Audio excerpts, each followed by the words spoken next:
Hello and welcome to your IBM update for September 2024, your monthly digest into what's been happening within the IBM community as reported by Proximity, your premier partner for IBM application support and development. Now, many of you may have seen the IBM Ready badge popping up on some of your connections on LinkedIn. But what is it? And is this something you should get too? Well, if you're watching or indeed reading this, then the answer is probably yes. In short, by earning the badge, you demonstrate a foundational understanding of IBM business values, concepts, and key technologies. So, what do we do to obtain this? Well, first you'll need an IBM ID, an IBM account, plus a Credly account too. Once you have those, you can apply for the badge. On applying, you'll be asked to log in to IBM, it'll confirm your details, and you'll be directed to the quiz. Now, the quiz consists of 20 questions, and you'll need to answer at least 16 correct to attain the badge. You will get 2 attempts, and should you fail both times, then you'll have to wait 5 days to reset your attempt quota. But is it easy? Well, let's just say that if I can obtain the badge, the chances are you can too. I think question 16 had me stumped for just a second or two, but other than that, it was bread and butter stuff. Good luck should you have a go yourself. Also prevalent on LinkedIn was the announcement that the 2025 IBM Marketplace survey is now open to respondents. You'll have a couple of months to answer the survey, and we encourage you to do so. Now, I've been covering this for a couple of years now, and it'll be interesting to see the results early next year, as I'm monitoring trends to see the general lay of the land within the IBM community. Take languages used for new development, for example. Traditional languages have taken a tumble, but will continue to be the mainstay, followed by SQL, while more modern web languages continue to eclipse COBOL, with the only gain on 2023 being Python. Now for 2025, I expect this cycle to continue, with perhaps an additional pickup in other web and open source languages such as PHP and Node.js. Then, also looking at trends for the past 4 years, cybersecurity continues to be the top of the charts as the main concern facing IBM IT professionals. In 24, we saw that concern over cybersecurity reach a record high of 79%, but will this continue in 25? I'm sure we'll continue to see concern high, but not perhaps the record high of 2024. Next, bumping disaster recovery from its traditionally second place spot in 24 was modernization. Again, another big rise from 64% in 23 to 72% in 2024, and I expect to continue this upward trajectory in 2025. The big mover in 2024 was within the growing IBM skills gap. Now, I don't have the data for 2021 or 22, but you can see the jump in concern over IBM skills is a whopping 11%, from 54 in 23 to 65% in 2024, moving concerns over IBM skills into the top 3 and relegating DR to 4th. I see this as the big riser in 2025 and a primary concern for IBM shops. The risks to business continuity as key personnel approach retirement is real, and there are big questions on how to resource this.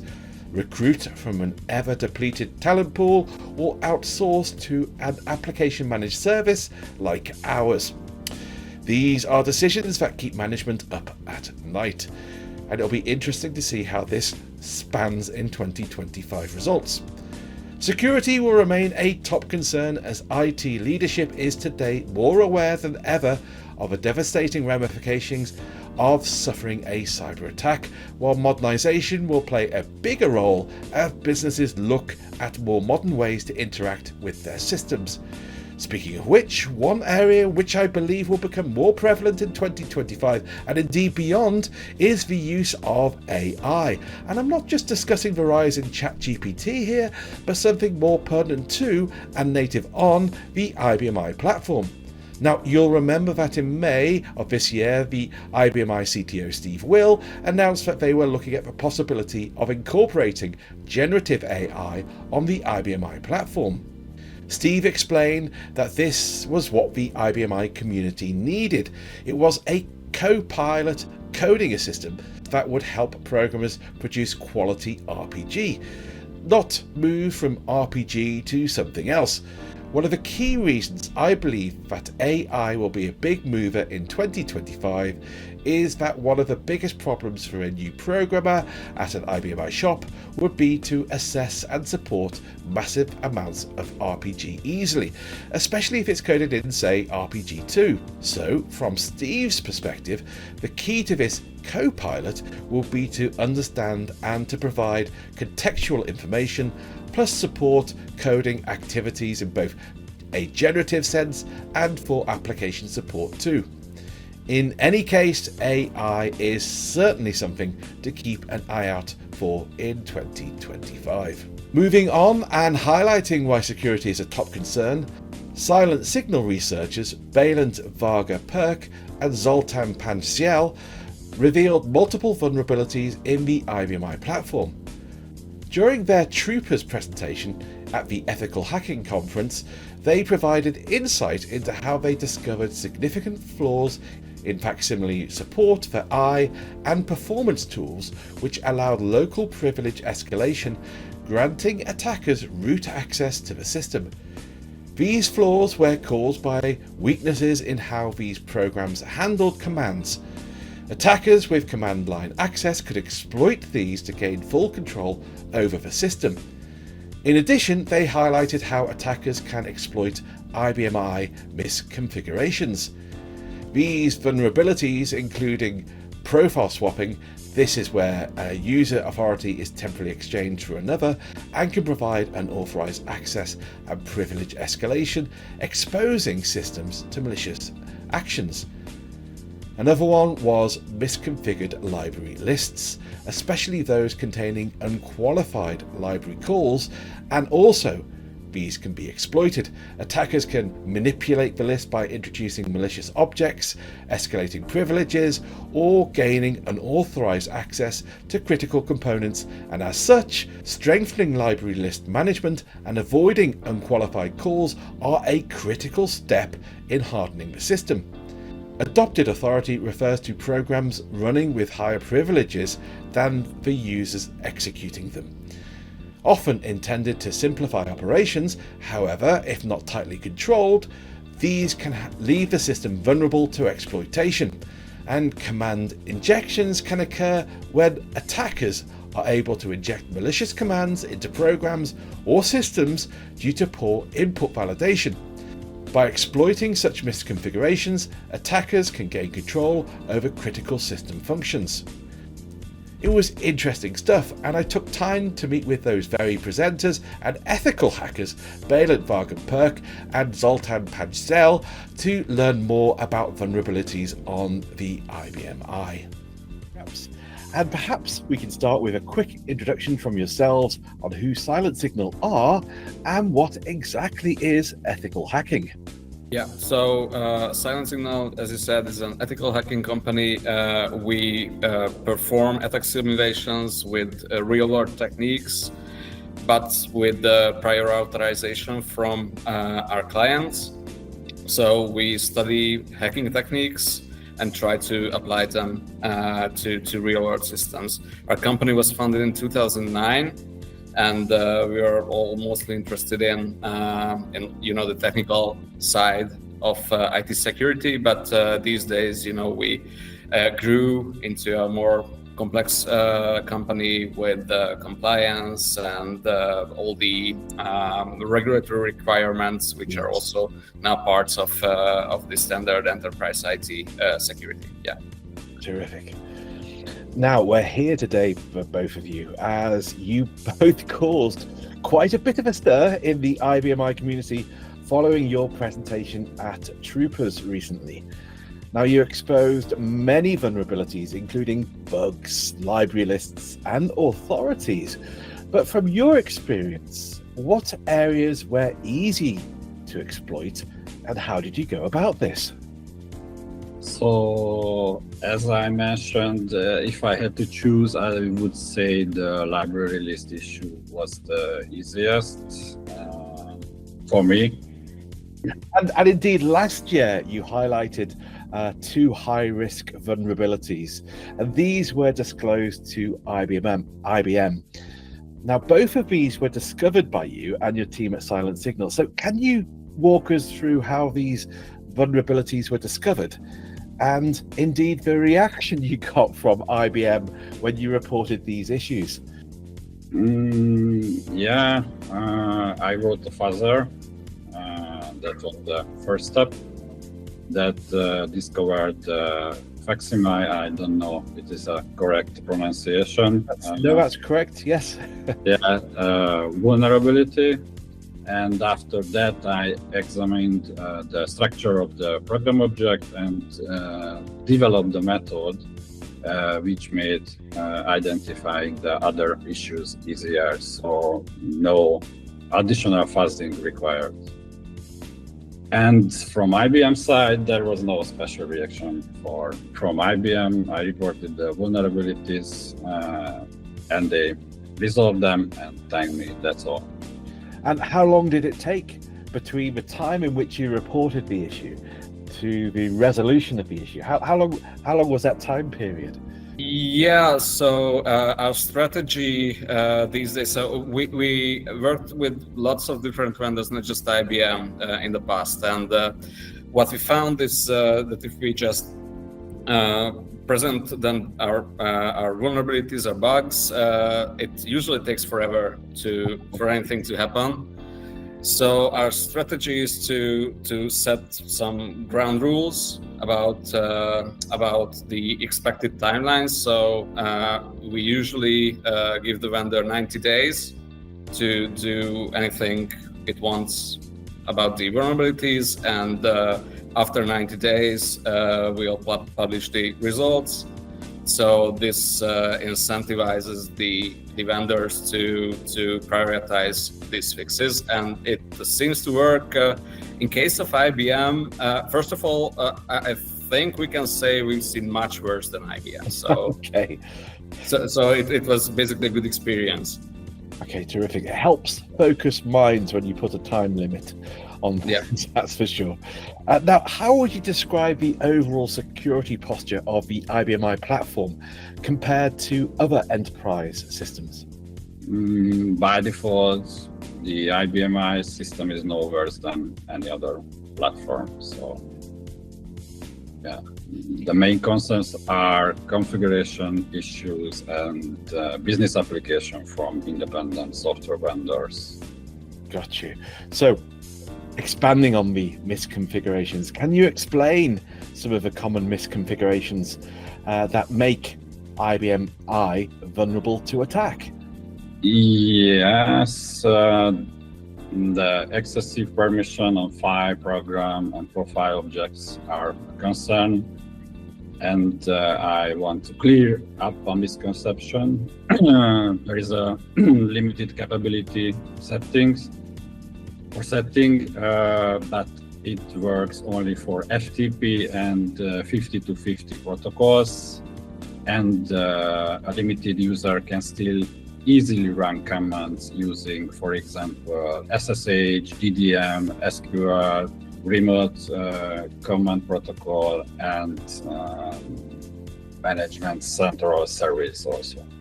Excellent. Now, one of the areas that you covered within your presentation was with the exploitation of privilege escalation. In your experience, how do typical IBMI setups allow for such escalation? And what preventative measures can an organization take? Unfortunately, it is quite easy. Least privilege and comprehensive hardening measures are essential. Sure. Installing PTFs is only one step, but it's not enough. Okay, that's true. Now, what are some of the proactive measures IBMI administrators can take to avoid or mitigate similar vulnerabilities in the future? Let me give you a couple of examples. Like attack surface reduction is always something that works. So if one can close down, for example, network services, that can help a lot. One of the issues with this limited capability thing is that usually comes up. I've seen some threads recently on mailing lists and whatnot, that people see this as a silver bullet, basically, to control who can access the command line in the first place, which kind of makes sense. But in modern security, we always have to develop what we call defense in depth. So we have to expect that some of these controls will eventually fail, and we have to think about what we'll be able to do next. So some examples of configuration hardenings can be to review adopted authority and the use of user profiles, the ability to use user profiles, the access to certain IBMI APIs that are available by default, but if we restrict them, it can make exploitation much harder. So these are small steps. None of these are perfect, but if we combine them, we can really make the attackers' lives miserable. Okay, terrific. Now, for companies running IBMI systems, what's the best way to prioritize patch management, especially for vulnerabilities like these that require immediate action? Yes, this is one of my favorite topics. Like, so let me answer this. What we get when we look at an IBM advisory are usually some severity scores, usually with CVSS. And the first thing to note is that vendors can be really creative when it comes to scoring their vulnerabilities. So one shouldn't really take those at face value, I would say. And the more important part is that risk assessment is a much more complex activity than just looking at one-dimensional numbers like a CVSS score. So the first thing that companies should do is to do proper risk assessment, part of which can be a CVSS score.